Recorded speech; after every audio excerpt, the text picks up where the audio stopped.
Assalamualaikum warahmatullahi wabarakatuh. Perkenalkan, nama saya Adam Aziz Rahman dari kelas TE3A, jurusan Teknik Elektronika Politeknik Negeri Cilacap. Pada kesempatan kali ini, saya akan membicarakan tentang Pancasila menjadi sistem etika dalam bernegara. Pancasila sebagai sistem etika di samping merupakan way of life bangsa Indonesia, juga merupakan struktur pemikiran yang disusun untuk memberikan tuntunan atau panduan kepada setiap warga negara Indonesia dalam bersikap dan bertingkah laku. Pancasila sebagai sistem etika dimaksudkan untuk mengembangkan dimensi moralitas dalam diri setiap individu, sehingga memiliki kemampuan menampilkan setiap spiritualitas dalam kehidupan bermasyarakat, berbangsa, dan bernegara. Mahasiswa sebagai peserta didik, termasuk anggota masyarakat ilmiah akademik yang memerlukan sistem etika yang orisinal dan komprehensif, agar dapat mewarnai setiap keputusan yang diambilnya dalam profesi ilmiah. Sebab keputusan ilmiah yang diambil tanpa mempertimbangkan moralitas dapat menjadi bumerang bagi dunia ilmiah itu sendiri, sehingga menjadikan dunia ilmiah itu tanpa nilai atau hampa nilai. Etika Pancasila. Etika Pancasila adalah cabang filsafat yang dijabarkan dari sila-sila Pancasila untuk mengatur perilaku kehidupan bernegara, berbangsa, dan bernegara di Indonesia. Oleh karena itu, dalam etika Pancasila terkandung nilai-nilai ketuhanan, kemanusiaan, persatuan, kerakyatan, dan keadilan. Kelima nilai tersebut membentuk perilaku manusia Indonesia dalam semua aspek kehidupannya. Sila ketuhanan mengandung dimensi moral berupa nilai spiritualitas yang mendekatkan diri manusia kepada Sang Pencipta, ketaatan kepada nilai agama yang dianutnya. Sila kemanusiaan mengandung dimensi humanus, artinya menjadikan manusia lebih manusiawi, yaitu upaya meningkatkan kualitas kemanusiaan dalam pergaulan antar sesama. Sila persatuan mengandung dimensi nilai solidaritas, artinya menjadikan manusia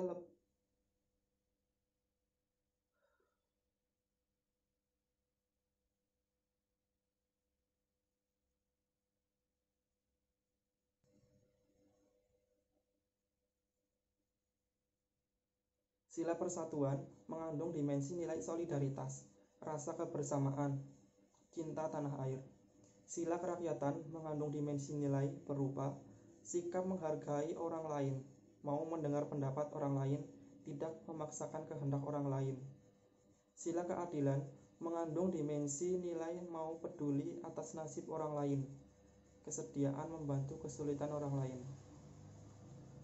Kemudian urgensi Pancasila sebagai sistem etika. Pentingnya Pancasila sebagai sistem etika terkait dengan problem yang dihadapi bangsa Indonesia sebagai berikut. Pertama, banyaknya kasus korupsi yang melanda negara Indonesia sehingga dapat melemahkan sendi-sendi kehidupan berbangsa dan bernegara. Kedua, masih terjadinya aksi terorisme yang mengatasnamakan agama sehingga dapat merusak semangat toleransi dalam kehidupan antar umat beragama dan meluluhlantakkan semangat persatuan atau mengancam disintegrasi bangsa. Ketiga, masih terjadinya pelanggaran hak asasi manusia dalam kehidupan bernegara. Keempat, kesenjangan antar kelompok masyarakat kaya dan miskin masih menandai kehidupan masyarakat Indonesia. Kelima, ketidakadilan hukum yang masih mewarnai proses peradilan di Indonesia. Keenam, banyaknya orang kaya yang tidak bersedia membayar pajak dengan benar. Semuanya itu memperlihatkan pentingnya dan mendesaknya peran dan kedudukan Pancasila sebagai sistem etika karena dapat menjadi tuntunan atau sebagai leading principle bagi warga negara untuk berperilaku sesuai dengan nilai-nilai Pancasila.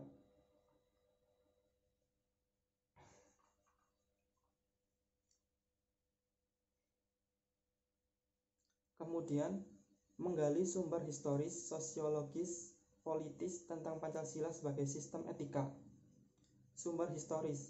Pada zaman Orde Lama, Pancasila sebagai sistem etika masih berbentuk sebagai filosofis Grundslag atau Weltanschauung. Artinya, nilai-nilai Pancasila belum ditegaskan ke dalam sistem etika, tetapi nilai-nilai moral telah terdapat pandangan hidup masyarakat. Masyarakat dalam masa Orde Lama telah mengenal nilai-nilai kemandirian.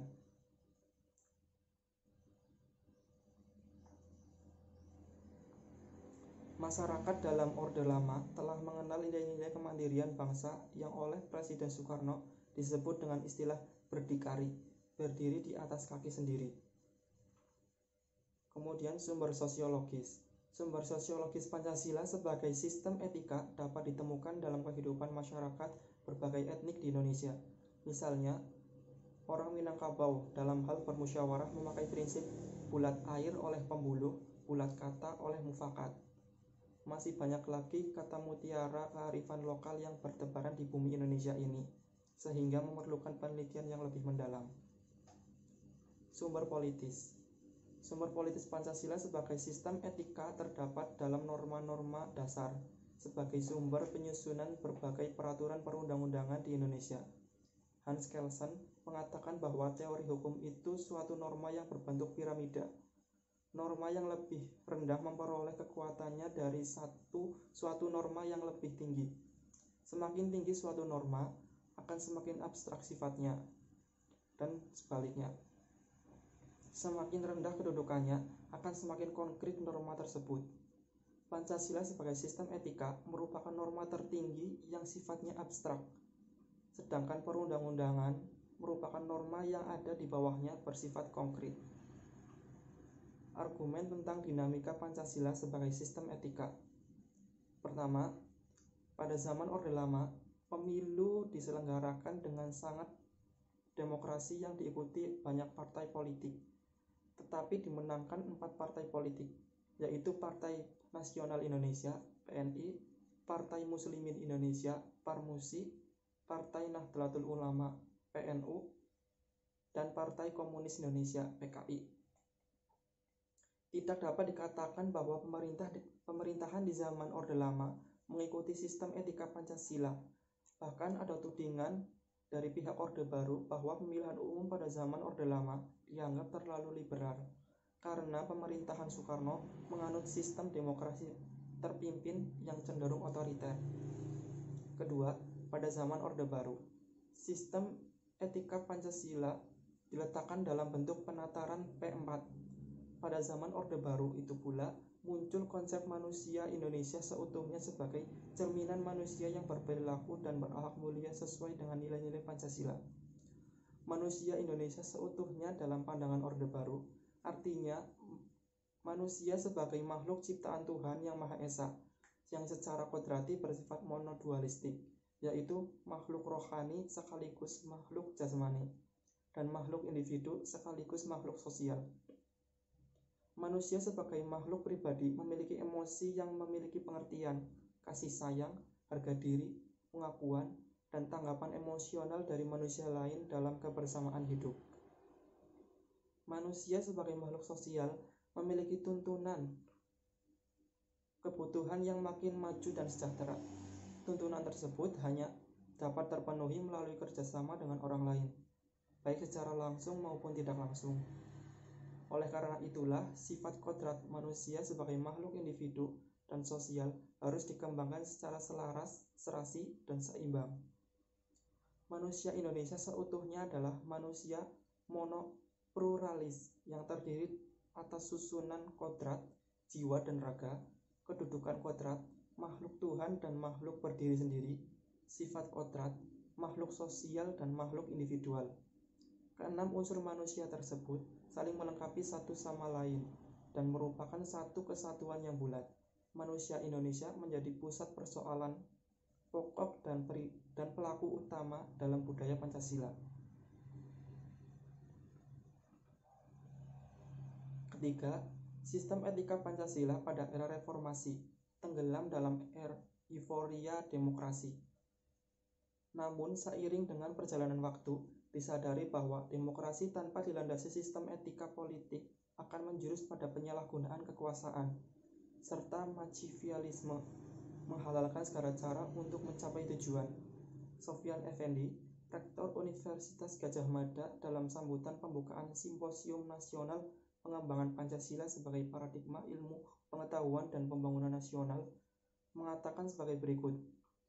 bahwa bangsa Indonesia semakin hari semakin merosot dan semakin hanyut dalam arus konsumerisme, hedonisme, eksklusivisme, dan ketamakan karena bangsa Indonesia tidak mengembangkan blueprint yang berakar dari sila ketuhanan yang Maha Esa.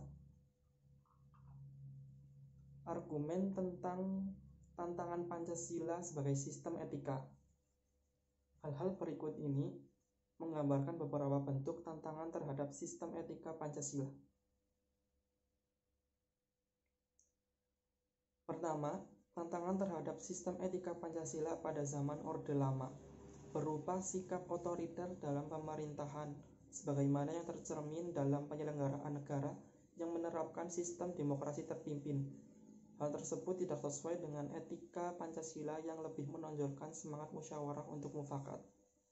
Kedua, tantangan terhadap sistem etika Pancasila pada zaman Orde Baru terkait dengan masalah KKN, kolusi, korupsi, dan nepotisme yang merugikan penyelenggaraan negara. Hal tersebut tidak sesuai dengan keadilan sosial karena nepotisme, kolusi, dan korupsi hanya menguntungkan segelintir orang atau kelompok tertentu. Ketiga, tantangan terhadap sistem etika Pancasila pada era reformasi berupa euforia kebebasan berpolitik sehingga mengabaikan norma-norma moral. Misalnya, munculnya anarkisme yang memaksakan kehendak dengan mengatasnamakan kebebasan berdemokrasi.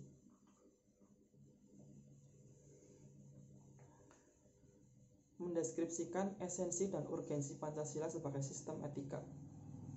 Esensi Pancasila sebagai sistem etika. Hakikat Pancasila sebagai sistem etika terletak pada hal-hal berikut.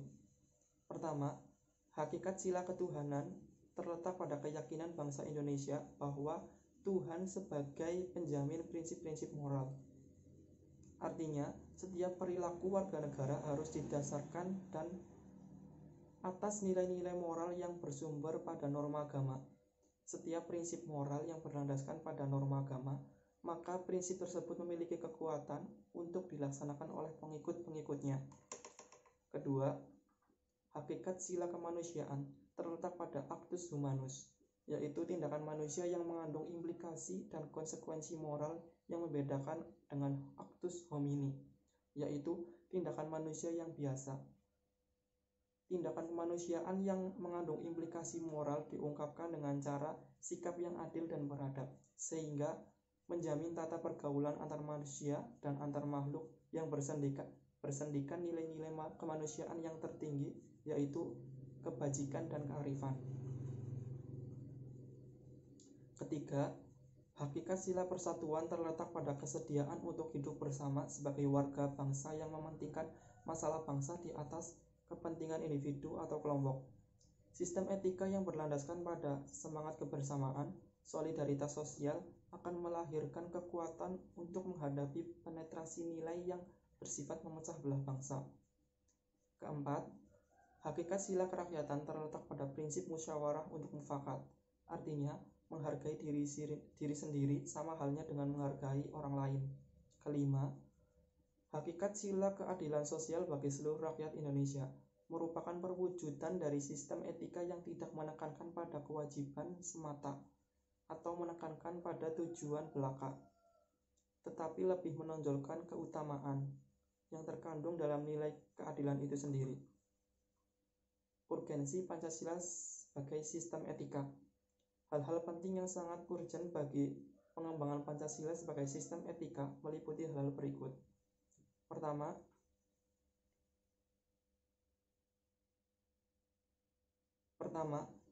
meletakkan sila-sila Pancasila sebagai sistem etika berarti menempatkan Pancasila sebagai sumber moral dan inspirasi bagi penentu sikap, tindakan, dan keputusan yang diambil oleh setiap warga negara. Kedua, Pancasila sebagai sistem etika memberikan guidance bagi setiap warga negara sehingga memiliki orientasi yang jelas dalam tatanan pergaulan baik lokal, nasional, regional maupun internasional. Ketiga, Pancasila sebagai sistem etika dapat menjadi dasar analisis bagi berbagai kebijakan yang dibuat oleh penyelenggara negara sehingga tidak keluar dari semangat negara kebangsaan yang berjiwa Pancasilais. Keempat, Pancasila sebagai sistem etika dapat menjadi filter untuk menyaring pluralitas nilai yang berkembang dalam kehidupan masyarakat sebagai dampak globalisasi yang mempengaruhi pemikiran warga negara. Dari pembicaraan di atas, maka dapat diambil kesimpulan Pancasila sebagai sistem etika adalah cabang filsafat yang dijabarkan dari sila-sila Pancasila untuk mengatur perilaku kehidupan bermasyarakat, berbangsa, dan bernegara di Indonesia. Oleh karena itu, di dalam etika Pancasila terkandung nilai-nilai ketuhanan, kemanusiaan, persatuan, kerakyatan, dan keadilan. Kelima nilai tersebut membentuk perilaku manusia Indonesia dalam semua aspek kehidupannya. Pentingnya Pancasila sebagai sistem etika bagi bangsa Indonesia ialah memberi rambu normatif untuk mengatur perilaku kehidupan bermasyarakat, berbangsa, dan bernegara di Indonesia. Dengan demikian, pelanggaran dalam kehidupan bernegara seperti korupsi atau penyalahgunaan kekuasaan dapat diminimaliskan. Sekian.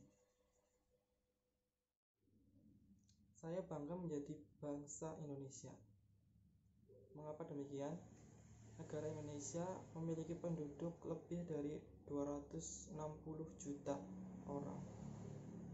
Dengan keragaman bangsa Indonesia yang seharusnya dimanfaatkan agar kita dapat bersatu dan menjadi lebih kuat sehingga dapat dihormati oleh bangsa lain. Berbagai macam alasan mengapa bangga menjadi bangsa Indonesia.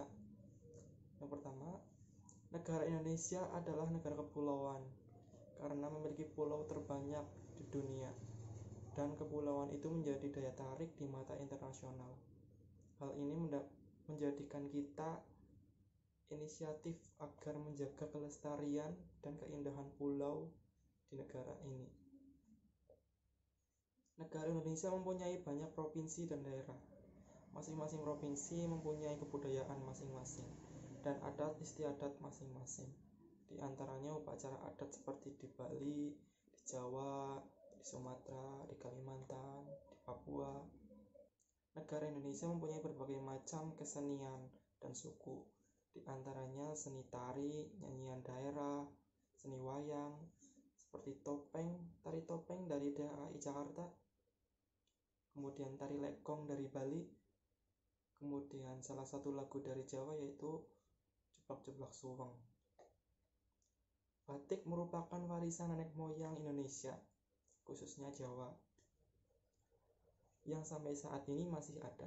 Batik adalah kerajinan yang memiliki nilai kesenian tinggi dan telah menjadi bagian dari budaya Indonesia sejak lama. Namun saat ini, batik tidak hanya populer di Indonesia saja, tetapi sudah menjumpai di negara-negara di dunia. Batik kok internasional. Makanan khas. Setiap provinsi memiliki makanan khas masing-masing yang patut kita banggakan. Makanan khas yang ada di Indonesia sudah dikenali oleh mancanegara. Kecerdasan warga negara Indonesia kita lihat dari berbagai macam perlombaan, dari yang bersifat nasional hingga internasional. Bulu tangkis, sepak bola, olimpiade sains adalah beberapa contoh cabang prestasi yang dimiliki Indonesia. Rasa bangga atas bangsa ini adalah perwujudan rasa nasionalisme kita. Bangsa Indonesia adalah bangsa yang besar. Kalau bukan kita, siapa lagi yang akan bisa dan membanggakannya? Seluruh capaian prestasi bangsa ini, baik yang buruk sekalipun maupun yang terbaik, haruslah menjadi bagian yang tak terpisahkan dari kehidupan berbangsa, yaitu bangsa Indonesia. Harus kita terima dengan lapang dada. Apapun prestasi bangsa ini, kita harus tetaplah bangga. Apapun yang terjadi dengan negeri ini, sepatutnya kita harus bangga dan mensyukurinya dengan kesetiaan dan solidaritas yang kuat dari para warganya. Rasa nasionalisme yang tinggi akan membawa kita menjadi pribadi bangsa yang lebih baik, dengan tetap bangga atas kondisi dan prestasi bangsa ini. Kata merdeka patut kita kumandangkan bagi negara tercinta ini, negara Indonesia, yang saat ini sudah berumur 75 tahun. Kemiskinannya semakin bertambah di Indonesia karena pandemi saat ini sangatlah memprihatinkan. Seharusnya pemerintah lebih jeli dengan kejadian ini. Namun beginilah negara kita, negara yang begitu kita cintai. Saatnya kita memandang ke depan dan tumbuhkan rasa semangat kebersamaan untuk membangun Indonesia menuju kejayaan. Bhinneka Tunggal Ika adalah semboyan bangsa Indonesia. Itu kita tahu sejak dahulu, yang selalu tertanam di hati kita sebagai anak Indonesia. Dan saya bangga dengan semboyan itu, karena walaupun kita berbeda, tapi tetap satu Indonesia. Seharusnya kita lebih siap untuk membangun dan membawa nama Indonesia menjadi lebih baik lagi. Semoga impian itu menjadi terwujud untuk Indonesia. Keanekaragaman flora dan fauna di Indonesia menjadikan Indonesia negara yang kaya. Tak hanya itu, Indonesia juga memiliki beribu tempat menakjubkan di seluruh Indonesia yang menjadi daya tarik wisatawan asing untuk berkunjung Indonesia. Kekayaan alam Indonesia sangatlah diakui oleh dunia, baik kekayaan alamnya, hasil tambang, laut, maupun kekayaan sumber daya manusianya.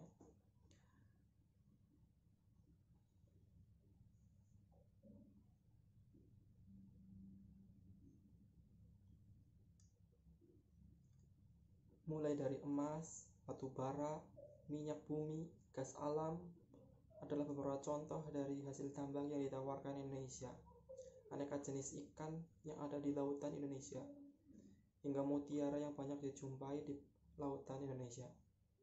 Kayu-kayu, pohon jati, rotan, tembakau, hingga kelapa sawit masih menjadi produk unggulan agrobisnis di Indonesia.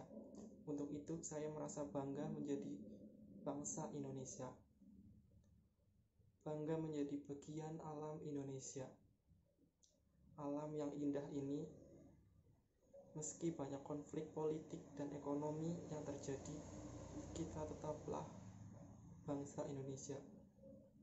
Kita sebagai generasi muda yang harus meneruskan perjuangan para pejuang bangsa untuk memajukan kesejahteraan bangsa Indonesia di masa yang mendatang.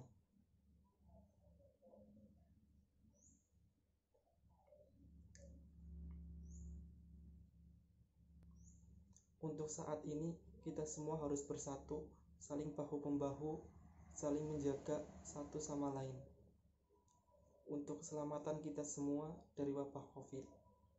Kita berharap pandemi ini segera berakhir dan Indonesia segera pulih seperti sedia kala.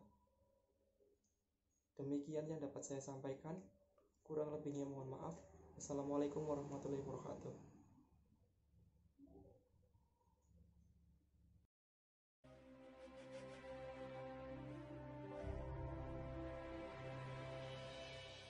Open your eyes, open your mind.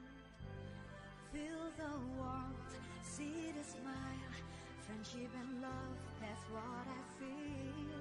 Hold my hand, stand with me.